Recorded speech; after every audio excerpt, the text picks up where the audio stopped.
Hello everyone and welcome to Lush and Salty Aquariums. My name is Stefan. Thank you for coming to my channel.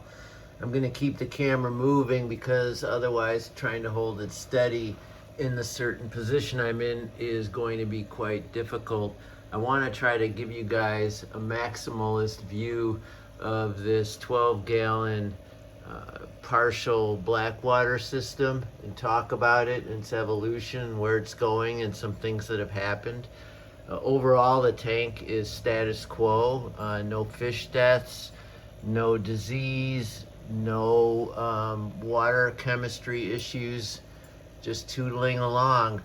The one thing that is happening over time is I'm going from what was, I don't know, 60-70% black water when it was set up to now more like 30% black water if you factor in all the things we're going to talk about. First thing being, I've stopped adding botanicals and have removed those that have degraded considerably. Second thing is the main driftwood that's in this aquarium has, over time lessened its leaching of tannins into the water. Now that great tea color, I gotta say, is artificial. It comes from the UNS Atmos light system that's in the back there. A real fun little gizmo. It can turn your aquarium around for you and really help you out. It's a lot of fun and easy peasy to install. As a matter of fact, this one wasn't even designed for this exact aquarium. It was for a UNS tank, and this is not a UNS aquarium, but with a little bit of DIY. I did some sanding on the little attachment pieces and it fit right on. It was no big deal. And it's one of those pieces of technology that sits, it's in the back, and I've got all this plants and there's equipment back there and behind it and on either side of it. In general, you don't have to worry about perfection with a lot of tech in our aquariums, and this certainly is an example of that. But it gives that wonderful sunset on the Amazon look that is so cool. The reason I've been mitigating the tannin in here is I'm trying to stimulate this cryptoparva at the bottom to grow even better than it already is. I just love plants so much that rather than just have a bunch of leaves and sticks and twigs and cones, which I dig, totally dig that, but what I dig even more is plants. And in an intensely black water system, because of the acidity of the water, the low pH, and mostly the lack of light, because generally you have a canopy of floating plants even more robust than what you see up here, and generally you don't blast your aquarium with a lot of light if you're trying to keep a black water system. So all those factors mean plant growth is not a desirable or achievable outcome in most blackwater systems, which is why I called this a partial blackwater even from Jump Street. I knew I was going to have a Nubius, and I certainly do, and it's doing very, very well. No algae. I've got a dwarf tiger lotus here. This is the green variant, so while it has red splotches in it, it never is going to have those red leaves. And I've got a ton of immersed growth, different kinds of pothos coming out from the back there with its lovely roots. That Atmos light screen in the back creates those fabulous silhouettes. So cool, right? And all the fish enjoy hoovering around in there for security, particularly the Morse code tetras. You see a pair of them back there. It's an oddball tetra, really cool. Got them from the wet spot. They flicker their fins like a Morse code operator from the 19th century. Dot, dot, dot, dot, dot. I pointed that out before, but you can even see it now. Just look at that dorsal fin twitch, twitch, twitch. Also, they have a color pattern which is not readily apparent here that mimics the dot dash dot of a Morse code. They're an oddball, not cheap. I'm not getting the most out of them in this tank in terms of aesthetic, but they're getting the most out of their life in here. I've lost not a single one, and they seem very fat and happy. But what's more fat and happy are these neon tetras. Oh my God, they're like dirigibles, little zeppelins, footballs. And while I'm happy for them leading their best life, look at the size of this one, Jesus. It is at the expense of some of the more docile creatures in here that cannot compete the way they do, and they're voracious little piggies. Trust me, the Morse code tetras can handle it, the pygmy coreodoras can handle it. Shrimps don't give a damn one way or the other. As long as they're not being predated upon, they'll be just fine. But I have a few licorice gouramis in here, and they, while I haven't found I haven't found a death or seen one struggling in terms of its health, I'm almost positive that those boisterous neon tetras, especially in their rapacious ability to grab food, have diminished the quality of life for the licorice gouramis. And I'm focusing in on one of them right now. He's facing the camera there. I forget which species it is. There's a handful of licorice gouramis, but that's one right there. I believe a female. It's lighter in tone with stripes. The males have a much darker, almost black with a purple trim. And I know I have a male and a female, and probably one more of a sex I'm not sure of. But you can see her, excuse me. And he's fine, but there's no food in the water right now. They eat primarily live food, and while I'm always feeding this tank live food, and baby brine shrimp and grindle worms in particular, these big fat neons really get to it before the licorice gouramis have an opportunity. And there she is showing us her side profile. Very cool gourami, and I'm glad they're alive and well. I imagine if I didn't have these other fish in here, and look at that big shrimp, that big amano shrimp. If I didn't have any of these other fish in here, this would have been a perfect setup for them to begin spawning in, especially early on when it was even more acidic and more tea stained. But since the neon tetras and their bodaciousness, if you will, there's another one, if not the same one right there in silhouette, licorice gourami. Maybe that's a pair. They look so much like a leaf that it's hard to tell. No, that's two. See the darker one to the right? That's a nice pair right there, a male and a female.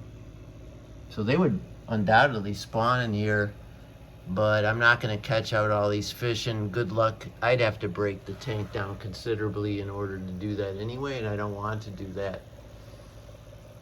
So my love of plants and the fact that the licorice gourami biotope was more or less corrupted when I added these neon tetras. Now I added them when they were teeny tiny, thinking they're the perfect blackwater system fish, and they are.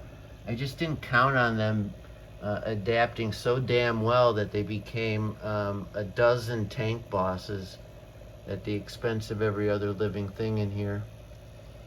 Oh well. And there's a fun blue shrimp, Neocaridina, racing across the bottom.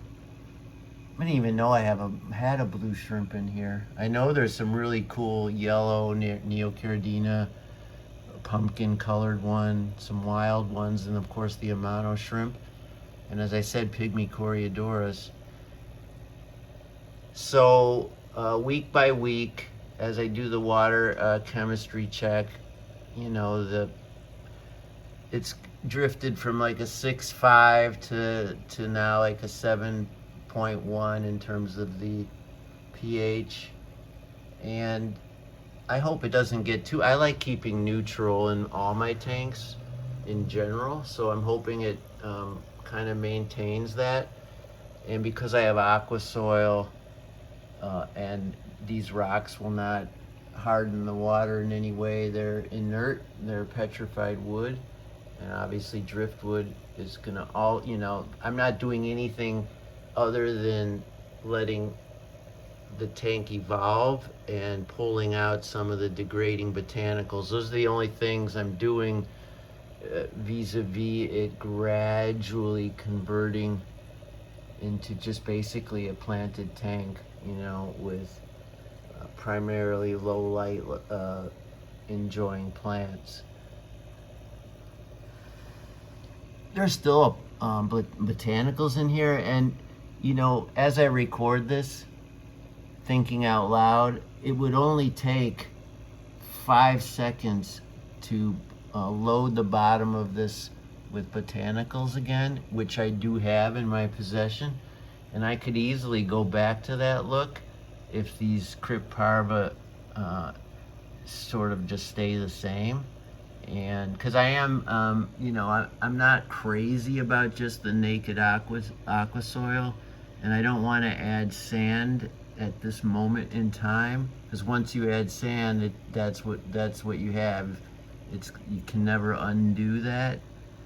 It would just become part of the aquascape. There was sand here in the very beginning, and you can see it's now on the bottom, and the aqua soil has migrated from the back of the tank over it and created its own stratification. I didn't, that wasn't part of the plan. The plan was to have a beautiful caramel colored sand in front and the aqua soil in back and a bunch of botanicals. But as the cryptparva started growing, I may have cheated it and added some aqua soil to try to stimulate it, and one thing led to another, and as I said at the beginning of this video, it went from a partial blackwater to a fractionally blackwater, now to just a blackwater inspired planted tank, which is probably a fair and legitimate way to describe this aquarium, as well as a fine ambition for any of you out there, a blackwater inspired tank.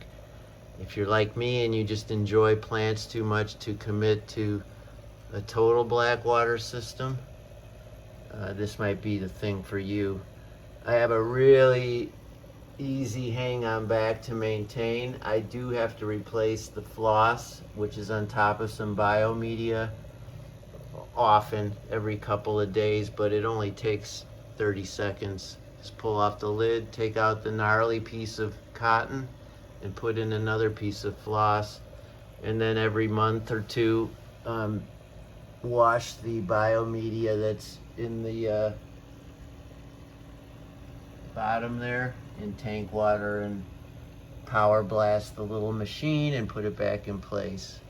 So you can see the silhouette of those licorice gouramis behind the neon tetra. See, there's 3, one far left, one in the center behind the neon, and then one at the bottom.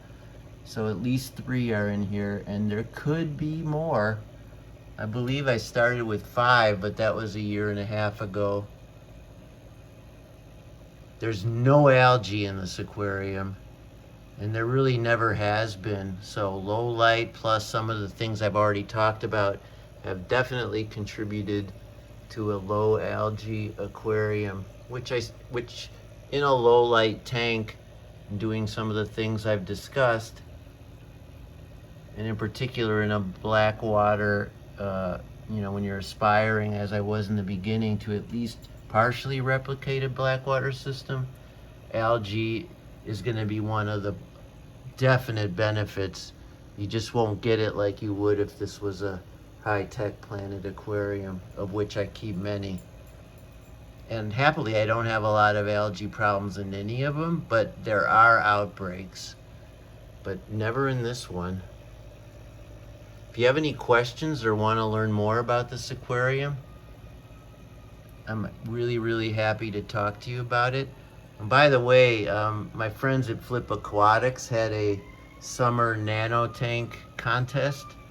Pardon the Chicago Police Department out there. I live in the big city, not gonna lie. Anyway, Flip Aquatics had a nano tank contest, and on a lark I entered this aquarium. I think I have prettier, more competition worthy tanks, but for whatever reason I chose this one, and I sent them a picture and a short video. And at the end of the day, out of a couple hundred, maybe 200 to 400 submissions, this one was in the final 4. Yay! But I got clobbered by a worthy competitor, which is fine. It was super fun, and I appreciated every moment of that little contest. And I won a gift card from Flip Aquatics, and I'll be seeing them at Aquashella here in Chicago. I'm gonna go shake their hands and say thank you.